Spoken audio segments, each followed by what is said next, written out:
What's up, YouTube? Got one little last update on the old 630 here, and as you can see, she is for sale. I really planned on keeping the skid loader around because it really is just about perfect for what I need it for. You know, I don't really need anything to lift a ton of weight, just something to, you know, move some dirt around or move some gravel around or maybe even push a little bit of snow with. This thing really is perfect for that. But I just came across a decent deal on a little bit better machine, and I'll show that to you here in just a couple of minutes. But I did a few little updates, not updates, but I put some new boots on here and I got them riveted in. I didn't have those done before, I know. I got this brake working. I had to adjust it almost all the way out,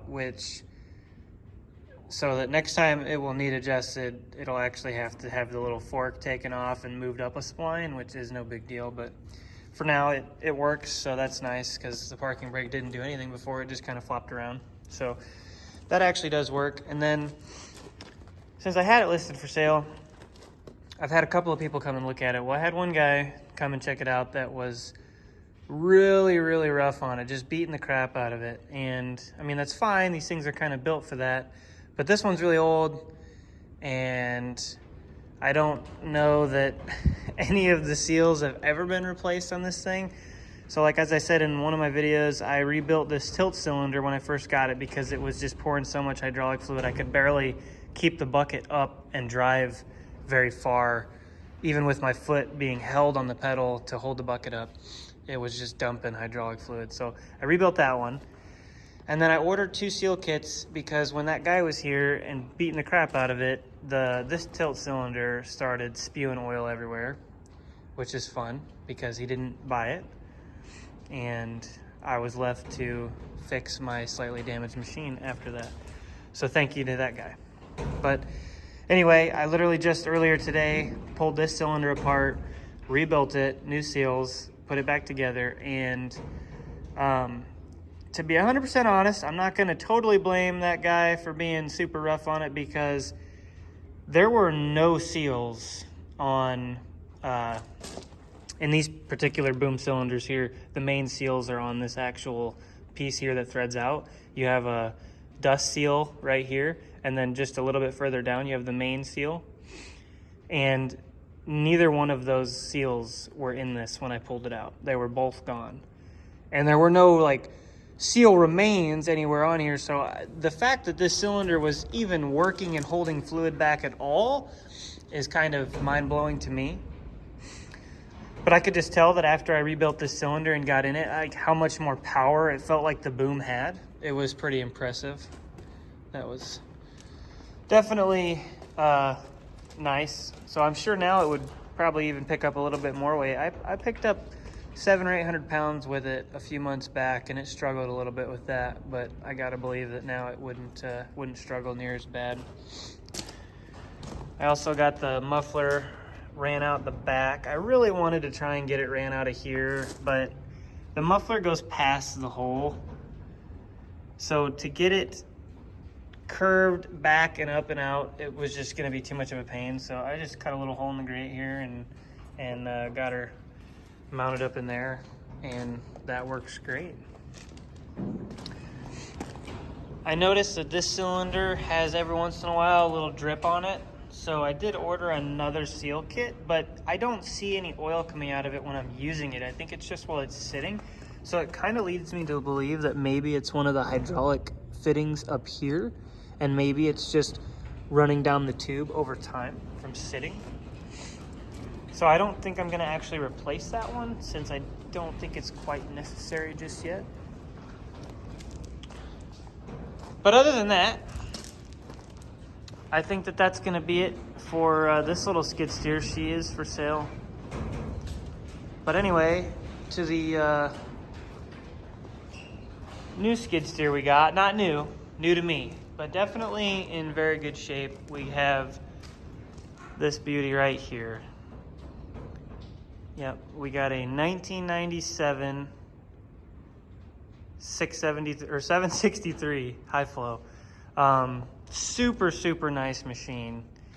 Obviously, it has just been freshly decaled and repainted, which originally had me a little bit nervous because I'm not gonna lie, we bought this at auction and it was sight unseen other than some photos. But my dad actually went to go pick it up, and when he got there, it was pouring hydraulic fluid all over the trailer, which was a little, you know, nerve-wracking at first, but we got it home. It was actually just, well, it's actually right here. I don't know which one, but both of these lines are in very bad shape. They had massive wear on both of these hoses. They actually rubbed against each other. But this one is one of the main hydraulic lines that goes to this right side drive motor. So obviously when you drive the machine, it would just pour hydraulic fluid. And then this guy here also goes to the drive motor. Not sure exactly if maybe it's some kind of return line, or I don't know what it is exactly. But they both went to the right side drive motor, and they were, I think, 150 bucks for both of those. So I got those replaced. And other than that, this is a solid machine. It's been fantastic.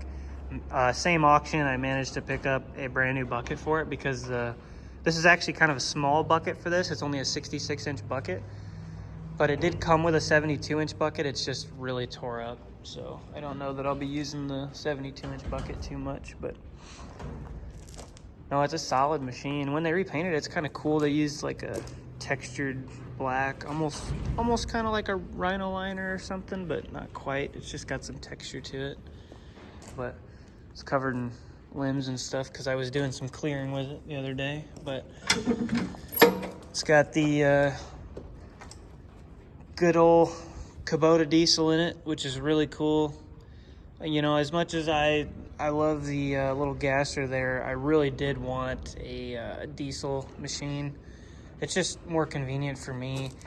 I actually have a fuel pig sitting just outside my shop door here that's full of diesel, so I can literally just pull right up to this thing, fill it up, and I don't have to worry about it. I don't have a spare gas tank, so when I need to fill the skid loader up here, I have to just take some gas cans into town and fill those up to fill up the skid steer, which is a little annoying. I mean, I have to do the same thing for the tractors, but I don't use the tractors near as much. It's just basically when I need to mow the back pastures and whatnot. But no, this has been a super solid machine so far. It is gonna need some new tires. The fronts are a little wore down. The rears aren't too bad, although all four of these are retread tires. They're not in great shape, but they're not terrible. The new bucket's pretty nice. It's a cheap one. Doesn't have a replaceable air bar, but you know, it's a cheap bucket. I think it was like 500 bucks. And since it's a high flow, it's got all the options, man. It's got your 2 main hydraulic fittings. This other guy, it's got the electrical plug, and then it has your 2, like the old school hydraulic fittings over here. It's got all sorts of auxiliary hydraulics on it. And then it's got the lap bar, and it has all sorts of switches in the side. It has the bucket auto level and the stupid beacon light up on top and glow plug switch and all that. This machine has 3,900 hours on it, so not too bad at all, and it's in super good shape. And for as much as I use it and what I use it for, I gotta believe it's gonna stay looking just about like this for quite a long time. And I don't think that I'll have 4,500 hours on this thing in the next 5 years. So it should last me a very long time. So super excited about the new skid steer.